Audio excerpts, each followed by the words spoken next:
Day 9 of the Advent tea calendar, and today it's just it's called Peahc, and it's a white tea, and it's just that, it's just a white tea. And well, I'm gonna eat some breakfast. So we have here the white tea.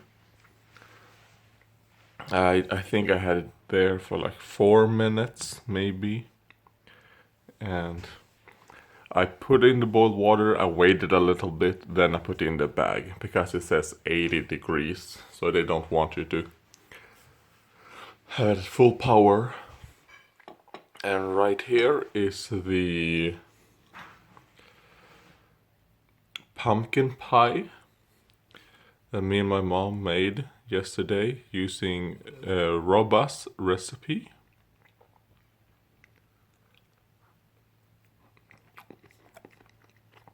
And it's really good. I really like this pumpkin pie.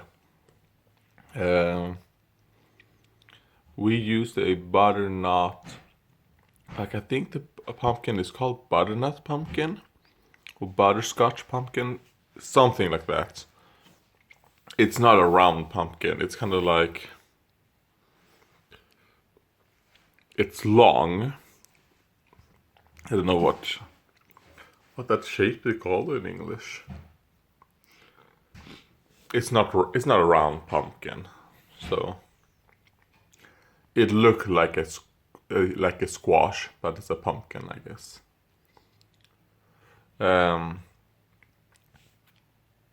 Yeah, and this is just vanilla ice cream on top.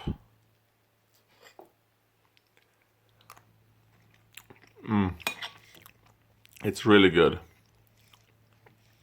So if you want to know the recipe to that, just search robust pumpkin pie.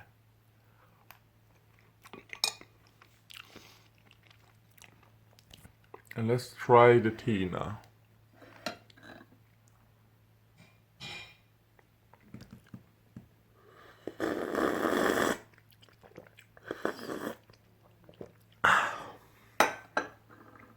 Yeah, it's good.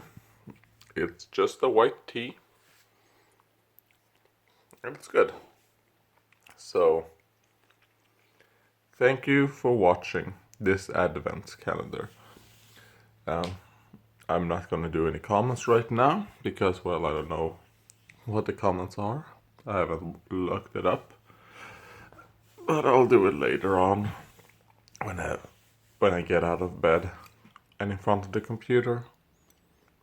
See ya.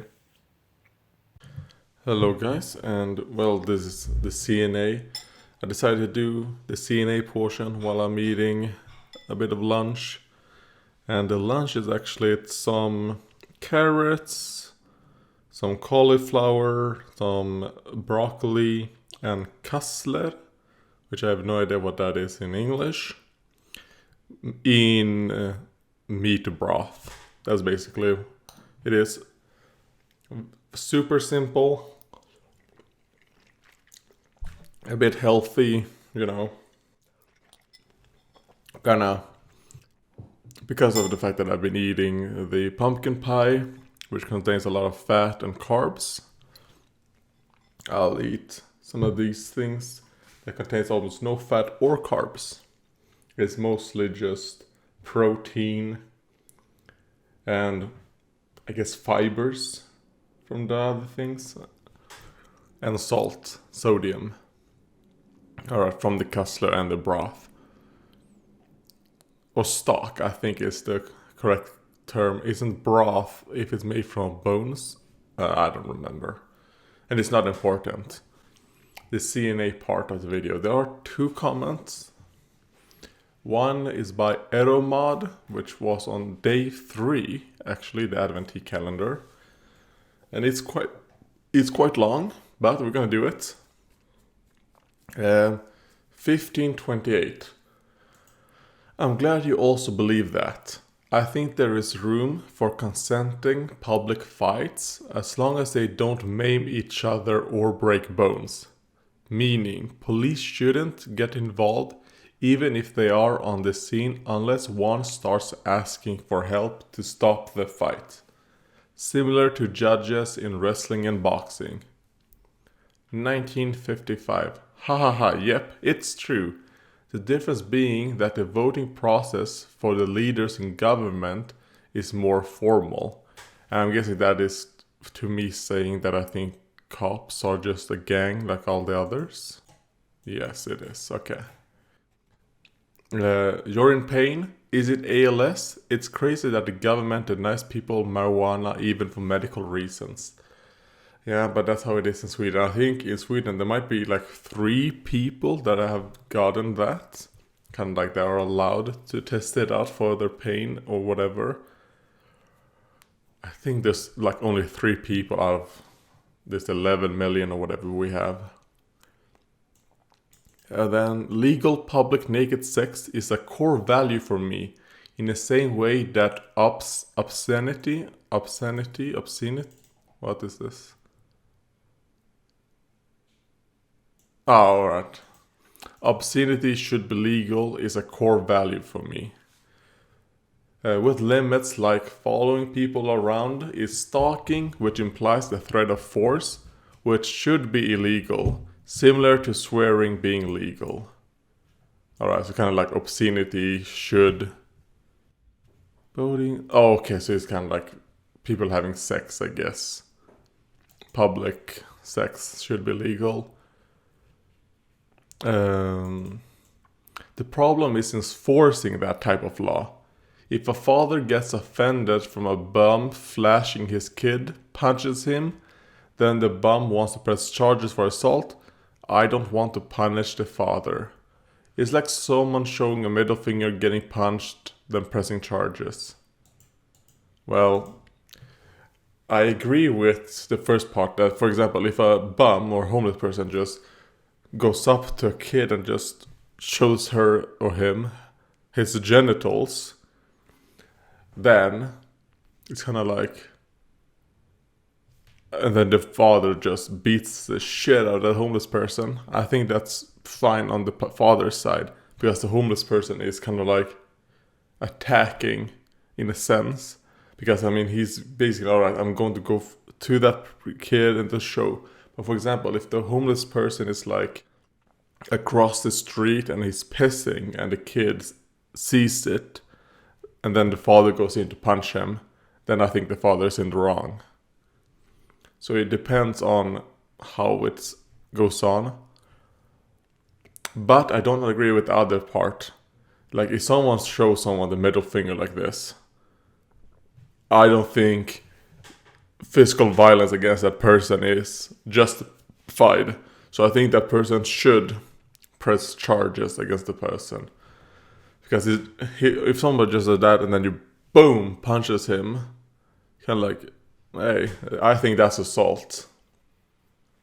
So, I don't think it's the same. The way it's done matters a lot. If someone flashes their nakedness at someone while looking at them, that's fighting words in my opinion. Like saying a swear word in sign language. If someone is high on LSD and is rolling around in a puddle naked, I wouldn't want to punish him, even if a bystander is offended. Or if a homeless couple is on the sidewalk going at it without trying to make other people the main subject of their gestures, then I think it's worth defending them, as a government person.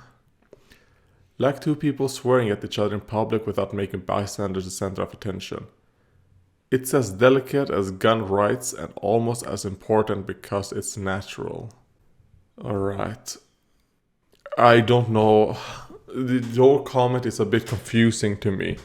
That's the thing. Because I'm confused a little bit about everything that you're saying. Because I agree that if a homeless couple are having sex, sure, I mean, I do think that people shouldn't be having sex. I think it's okay to have sex in public places, unless if you try to keep it a little bit private. For example, if you want to have sex outside, maybe do it in the woods, or maybe you can do it in an alley, somewhere out there. Not like just going out in the middle of the street and just doing it. I think that you should still have some consideration of others when doing that. But at least try and hide it a little bit. Yeah. I don't know. So that is that comment. I don't really have much to comment about that. And the other one was by Roy McCoy. Andreas, I think your pain might be caused by your weak muscles, and your muscles are weak and atrophied due to low testosterone. I'm not telling you to go full Hulk mode, but taking the bare minimum wouldn't cause any side effects. But it may bring back your ability to walk. Even with 50 milligrams per week, one vial of testosterone would last you more than half a year. This shit is cheap as it gets. Roy, you seem to be like a testosterone merchant. Like, that is not the reason. The reason why I have pains and all that is because of my ME/CFS.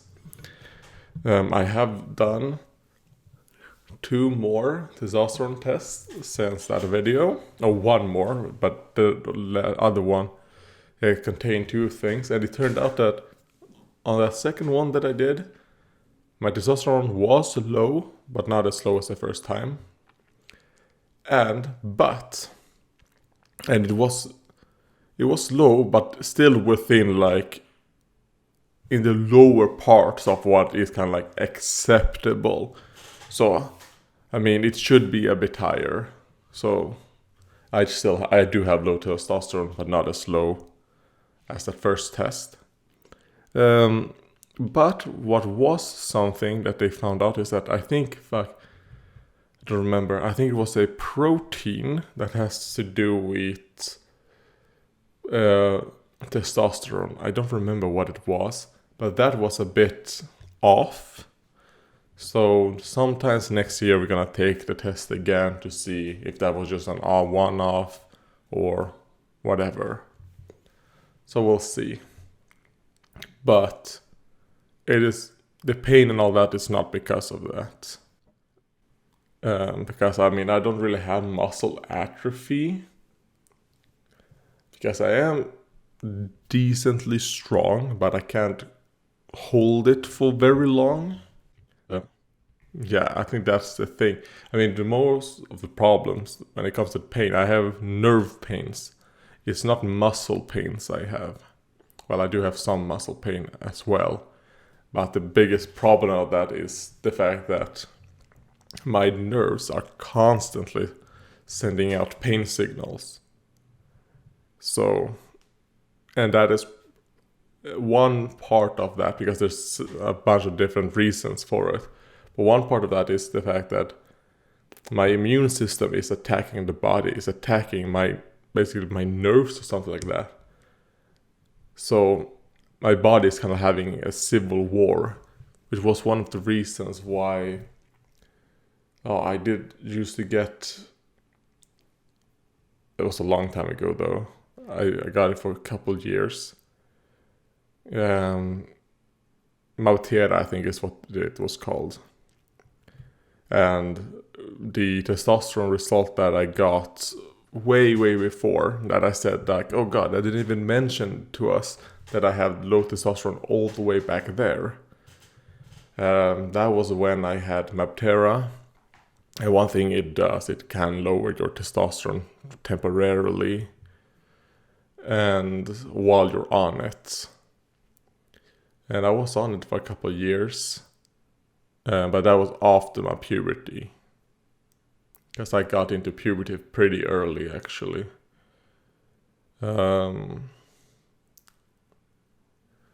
Yeah, but I'm not going to do any kind of like underground testosterone shit. I'm not doing that. So, I know you want to push that. And hey man, if people want to do that, that's fine. I'm not doing that since I know that is not the main problem when it comes to the pain and all that. At the moment, we'll see. Maybe I'm going to be needing testosterone, but at this point in time, I'm gonna do the test and all that to see what it is. I'm not just gonna go straight into it. And I also heard it wouldn't cause any side effects. It probably would. I mean, even when I've taken just the lowest, so I am very, very susceptible. I'm very weak towards the side effects and all that.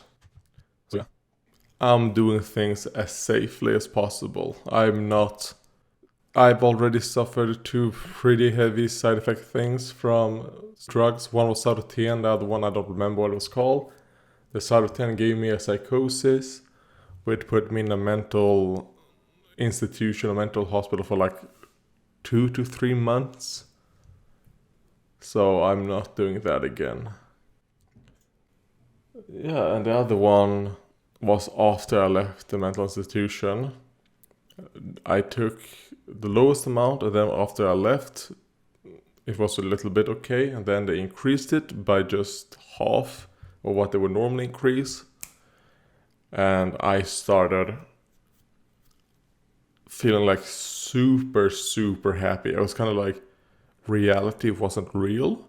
For example, I went outside, and this was so many years ago. I went outside during the cold. It was winter, but it wasn't snowy or anything. And I was just outside, like in my underpants. So, and in my mind, it was sunny, it was warm, it was just great. But thankfully, one of our neighbors actually kind of like, she saw me, she was like, what the fuck is this kid doing? And then she followed me and then called my mom. And kind of like, yeah, I'm just gonna follow your kid. And you come, there's obviously something wrong with him. He's outside, like half naked. She said to my mom I was outside naked. I wasn't. I had underpants on, but I'm sure she was at such a distance that she probably didn't see it. So, yeah, so I'm not taking any risks when it comes to medications and all that. I did it twice. It did not work very well. Never again. Well, yeah, that comment and me kind of getting like a bit semi-depressed, talking about 2 of the times where I got some pretty serious side effects. I mean, I did almost die from another side effect because it made my heart. That was when I was in hospital, and they gave me anti-clodda because the bacteria used to make me so scratchy and like clodda. I don't know what that is in English, but they gave me an anti-clodda medicine, and it's completely like made my heart just bounce, and I was like, I couldn't move because my heart rate just went so high. And they were like, holy shit, we've never seen this. And it hurt so much. The amount of pain I felt in my chest, I've never felt that amount of pain in my chest before. It was so intense. It felt like my heart was going to explode.